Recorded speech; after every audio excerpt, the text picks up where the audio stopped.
Hi Don Raya. O sa lahat ng viewers ni Don Raya, subscribe to you, no?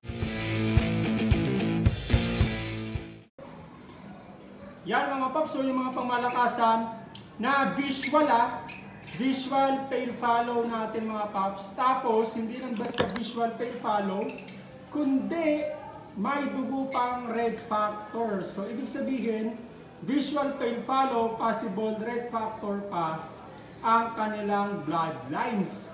No? Meron tayong green at opa Lutino ni Boss Sosemo mga paps. No? Shout out sa iyo boss, maraming salamat. At kung gusto nyo pa ng mga nagpupulahang mata, mga aswang mga paps, ay napula lahat ng mata niya, no? Oh, pula mata. No? Kung gusto niyo ng ganito, all you have to do is to text or call me 0953-1364462. Mga paps, nakikita nyo itong lalo na itong opa Lutino. Tinan nyo yung hiwa, kitang-kita. Parang sinadya, no? Parang kinalaya, no? Tapos tinan nyo yung buntot niya, pulang-pula yan, no? Ay, grabe na yan, no? Naku, ang ganda pala na ito. Ang ganda nga talaga pala, ano? Ay, na-out ko pa to. Ang ganda na ito parisa ng yellow face. Sobrang ganda siguro talaga na ito. Grabe. Ay, grabe. Napakapino. Ang diin, yan ang tinatawag na opa sable. Hindi lang basta opa, kundi sable pa, mga paps. Tinan yung buntot ko. Nakakabilib yung buntot. Diin, wow! No? As yung ulo, yung bib. No? Ito naman, mga pair follow din na may dugong red factor. Ito mga green. No? Violet.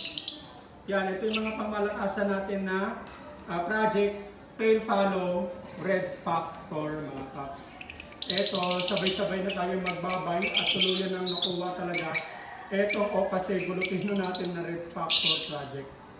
No, so ayan mga paps, meron pa naman tayo dito mga pair follow na red factor project mga paps. Ayun, pula mata niya, no?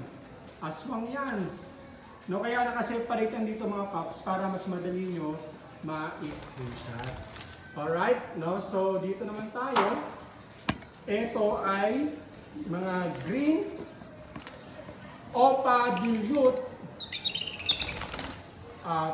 post red factor, post half cider lang naman. Ito yung pinagmamayabang ko sa inyo mga paps, no? So ito may par blue tayo dito na project red factor tail follow, no? So ito mga paps, supposedly, ito lang dapat yung ibibigay ko, yung mga non-OPA.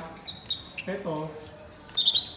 Kaso, hindi kasi kakarga yan pag ipapares mo sa OPA Lutino. Kasi Lutino tsaka pair follow ang dugo ay hindi bloodline yan. No? So, ito na lang ang ibibigay ko kay Boss Sosemo. Kaya itong isa na to, kaya jackpot siya. No, grabe, sobrang laki ng previous na binigay natin kay Bossing.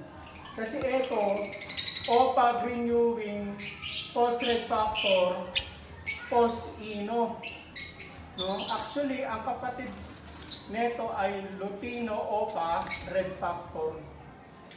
Kaya jackpot si Boss Sosemo sa akin, mga paps, kasi ito na lang ibibigay ko. Kasi pag ito kasi mga post PF na RF mga paps, baka hindi ko marke. No? So ito talaga tayo. Kaya jackpot kayo mga paps.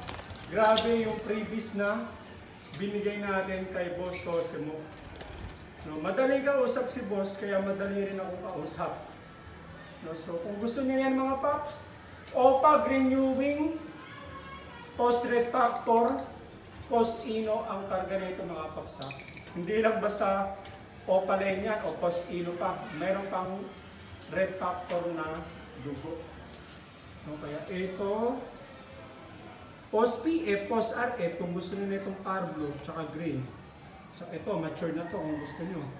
Ito yung pinagmamayabang ko sa lahat. OPA, dilute, possible red factor, possible half size. Bata pa, pero malaki na yan mga pops. No? Dito naman tayo, ito may albino OPA tayo, par blue OPA PF, tsaka green na matured. Nagtataka kayo bakit hindi nakasama dito yan? Kasi matapang to. Matapang tong mga to, sobra. I think this is in. No, nagbubugbugan kaya sineparate ko na sila mga pups by their age at attitude. Yan. Gaganda, no? Ito lahat, no? Pinakamatapang, pinakapaborito ko to sa lahat mga pups. Ito, grabe to. Parang phoenix to mga pups. Tsaka ang dugo na ito malupit. Ito kumbaga ang ATM natin mga pups. Money machine natin. Sobrang ganda. You know? No, so ito mga pups, magaganda rin yan. Tingnan nyo, matitingkad yung kulay niya. No? Kaya screenshot yun ako nung nagugustuhan nyo. Ito nga lang, medyo mataas nga lang tong value nito. Pero sulit na sulit sa pinakasulit to. No, lahat yan mga pups, quality yan. Walang tapon yan. Hindi ako mag-aalaga ng hindi quality. Kasi masakit sa puso na meron dito mga low mute na hindi natin mapapakinabangan. Tayo rin man kasi magsasuffer nun. In reality, mga pups hindi na tayo magpapaka-hypocrites. Pag dumami kasi yung mga low mutes mga pups, tayo rin mahirapan. Hindi naman sa minamaliit ko, that's the reality.